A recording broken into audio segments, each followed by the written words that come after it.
Good morning, students. I hope you all are staying safe as this is the end of lockdown 4.0 and we don't know how many lockdowns are still left. But it's okay, your studies will not get interrupted as our school will provide you video lessons. So let's get started with the chapter flower. See the contents. These are the learning objective of this video lesson. So let us start with the first topic flower. Flower are what? That they are the most beautiful and conspicuous part of the plant.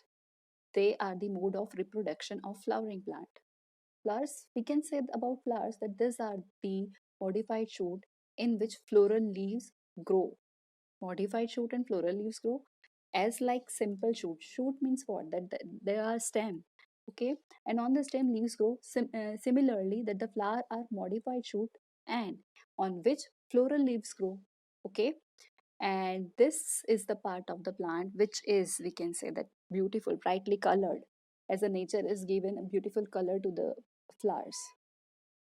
And besides that, there are different functions of the flower. Different functions like helps in reproduction, as I already told you, and they also help in the transfer of pollen grains. Pollen grains, it means that in the process of pollination. Pollination, what does it mean? That transfer of pollen grains from anther to stigma. Anther is a male gamete and stigma is a female part. So from anther to the stigma, it transfer and in which causes pollination.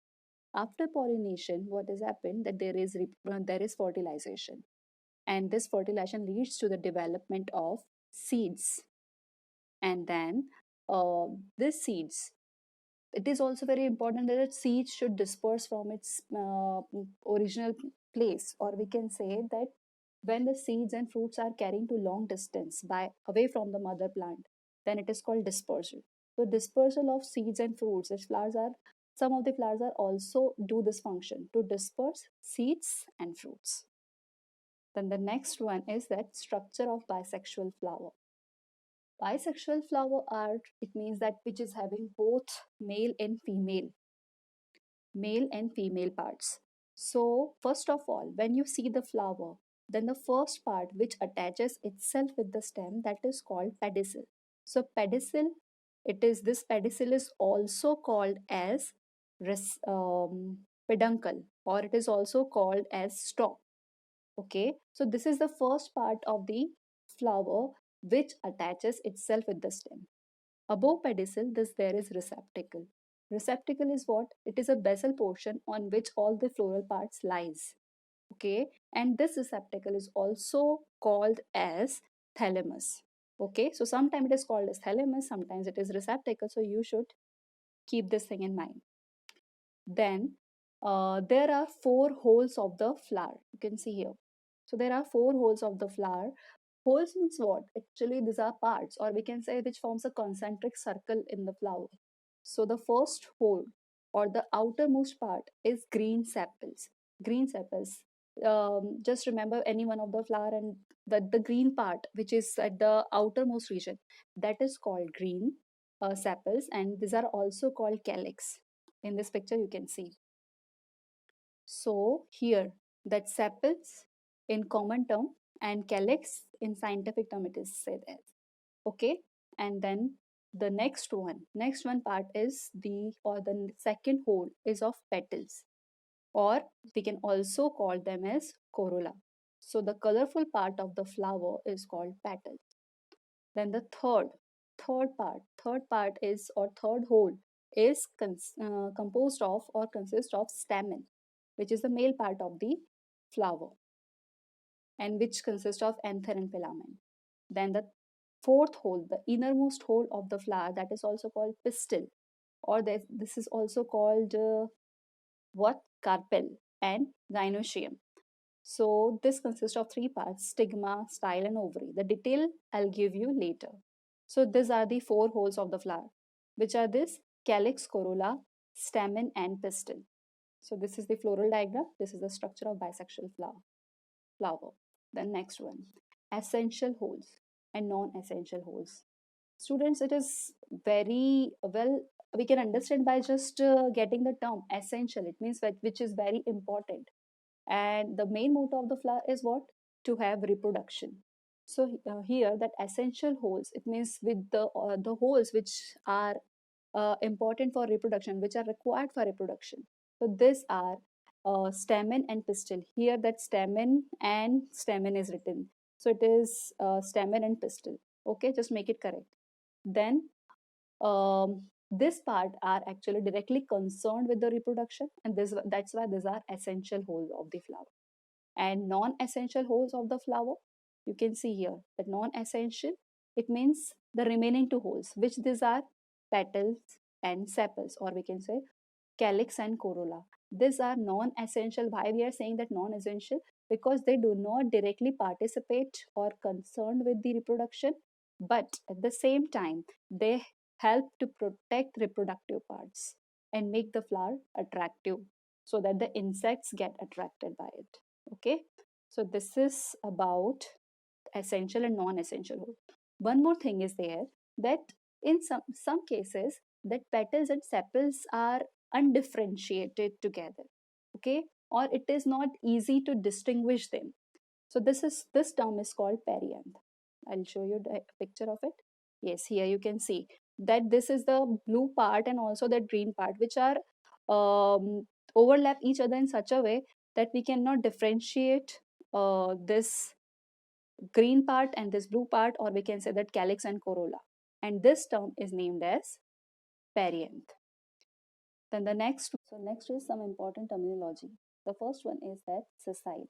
Sessile is what? If the flower does not have any pedicel or peduncle or stalk. Pedicel means what? Do you remember what is it? That it is a stalk-like structure or stick-like structure which attaches itself with the stem. So if it is not there, then the flower is called sessile, and if it is there, then it is called pedicellate. If pedicels are present, then it is called pedicellate, and if pedicel is absent, then we can say it is sessile. Then the next one is complete flower.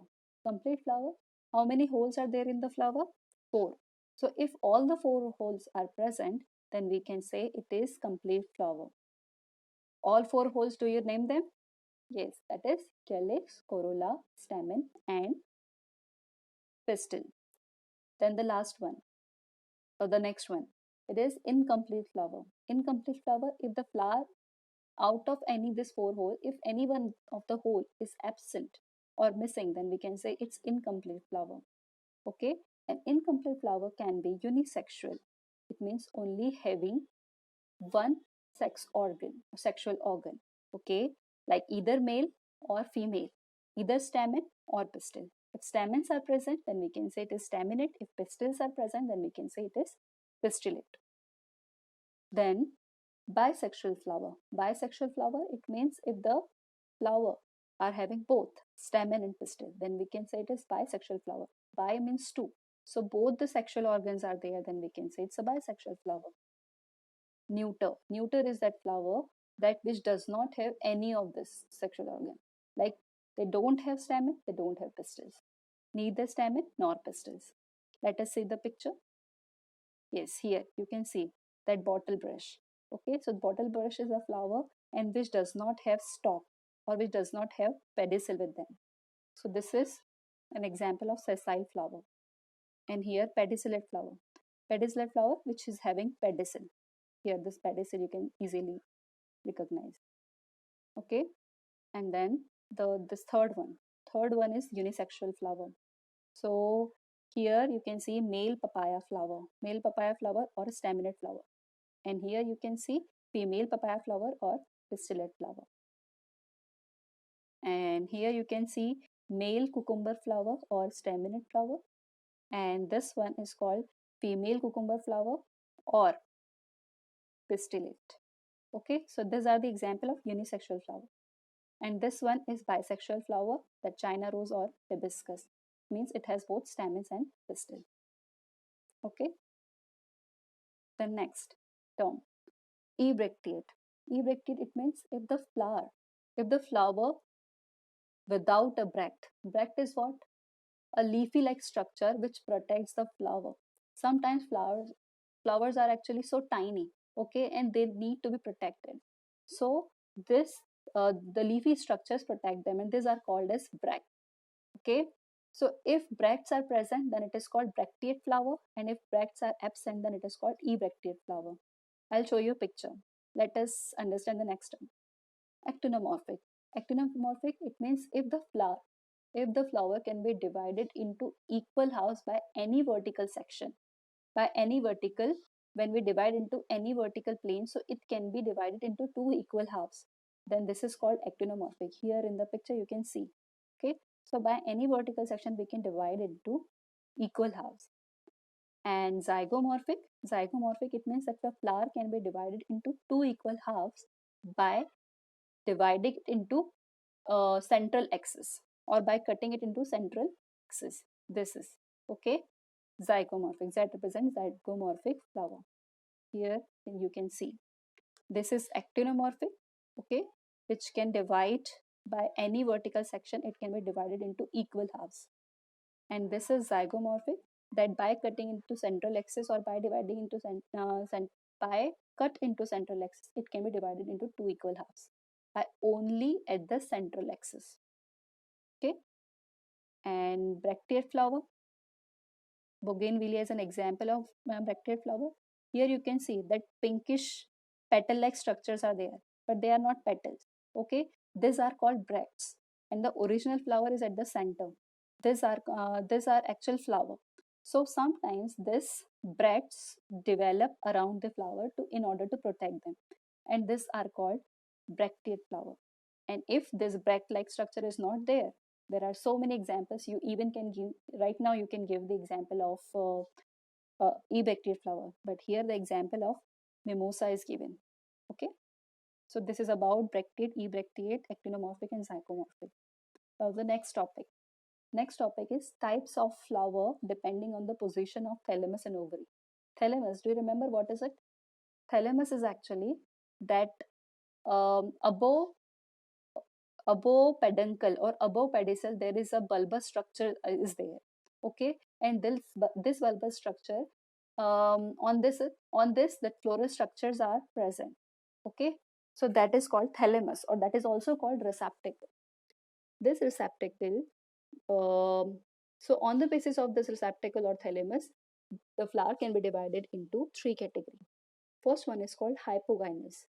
Hypo, hypo means what? That it is called, means below, and gynous, it means it is related with the gynoecium. Gynoecium, that is the female part. Okay, so the thalamus is slightly convex. Here the thalamus is slightly convex. Ovary is placed above and floral parts below ovary. I think you didn't understand. Let us see the picture so it will be better understanding for you. Here you can see that the thalamus is what? That at the bottom, okay, and above it there is ovary and all the floral parts, remaining floral parts, like stamen, like calyx, like corolla, which grow, which starts growing downward from the ovary. Okay, so initial point of them is below the ovary. So this is called hypogynous. Hypo means below, gynoecium, that is ovary, or that is that female part. Okay, so below female part or below gynoecium, the other floral parts grow. Here you can see that G for gynoecium, and the remaining floral part grow below the ovary. Okay, this underscore represent that the floral structures. Okay, so this floral structures starts growing below from the ovary. Okay, and plum is an example of hypogynous flower. The next one is perigynous. Peri means it is related with peripheral. Okay, and gynous, that is gynoecium. So when the floral structures grow at the periphery of the gynoecium, periphery, it means at the equal level of the or at the level of the gynoeciums. Okay, here you can see that gynoecium and underscore is just near to it. Okay, so that's why it is also called perigynous. An example of perigynous is brinjal. Then the next one is called epigynous. Here that the thalamus, in perigynous, that the thalamus is form a cup shaped, and in epigynous this cup shaped structure further grows upward, enclosing the ovary. Now every is enclosed by thalamus. Okay, so in this structure, floral parts grow above the ovary, above the gynoecium. Here you can see that G, and above it there is underscore. Okay, so if the floral parts grow above the ovary, then it is called as epigynous, because epi itself means above. Okay, and gynous, gynoecium. An example is cucumber. So I think you can now find out the differences between hypogynous, perigynous, and epigynous. Got it? Okay, the next one. So about floral parts, we can see that calyx. Calyx, we can say, what is it? This is the outermost hole of the flower. Outermost hole of the flower, and it is green in color, and which has number of sepals. Okay, which arranged in a concentric circle. Okay, and if it is green in color, it means chlorophyll would be there. And if chlorophyll is there, it means which function they perform? Yes, it is photosynthesis. And also the main function of calyx is to protect the flower when it is in birth stage. Okay, when the flower is young. And beside that, the sepals may be of two types. It can be gamosepalous and it can be polysepalous. On the basis of fusion, we can say that sepals can be in the fused form or in a free form. If sepals are fused together, then they are called gamosepalous. And if the sepals are free from each other, then we can say it is polysepalous. Here in the picture, you can see this. So gamosepalous when the sepals are fused together. Okay, here you can see that these green sepals are fused together. Hibiscus is an example. And if the sepals are free from each other, okay, here in this picture, see, these green sepals are free from each other, then we can say that it is polysepalous. Okay, and now in this picture, can you find out what is sepal? Yes, which one? So this green part is calyx, or that is also called sepals. Okay, or sepals or calyx. And the other part, which is the bright part of the flower, or that is colorful part of the flower, is called corolla. Okay, or petals. One more thing is there. Sometimes, students, what has happened? That there is a second series of sepals formed. Second series of sepals, as you know that the sepals or calyx are the outermost layer, which are green in color. Okay, but outer to calyx, sometimes one more series of calyx form. Okay, and that are called apicalyx. Epi means above. So outer to the calyx, there is one more structure formed, and these are called apicalyx. Just look at the picture. Here you can see that pinkish structure that are called petals, and the first series that is called sepals, that green structure. And the second series of the sepals, these are called episepals or apicalyx. Got it? Now the last topic, corolla. It consists of number of petals. Corolla is the most colorful, beautiful, and large, brightly colored part of the flower. And though it has bright color, so it has to attract insects. And sometimes it is fragmented, or we can say that sometimes it is scented or having fragrance, which has to attract insects or birds or even human beings also. And this also protects stamens and pistils. Just like sepals, they are also fused or free type. Okay, if they are fused type, then we can say it is gamopetalous. And if they are free type, it means that the petals are free, then we can say it is polypetalous. Here in the picture, you can see that corolla is the second hole of the flower, and it is composed of petals. And if it is free, if the petals are free from each other, then we can say it is polypetalous. And if the petals are fused together, here you can see that the petals are fused together. There is not an individual petal. So we can say it is gamopetalous. So for polypetalous, rose is an example, and for gamopetalous, datura is an example. So thanks for watching this video and good day students. Bye.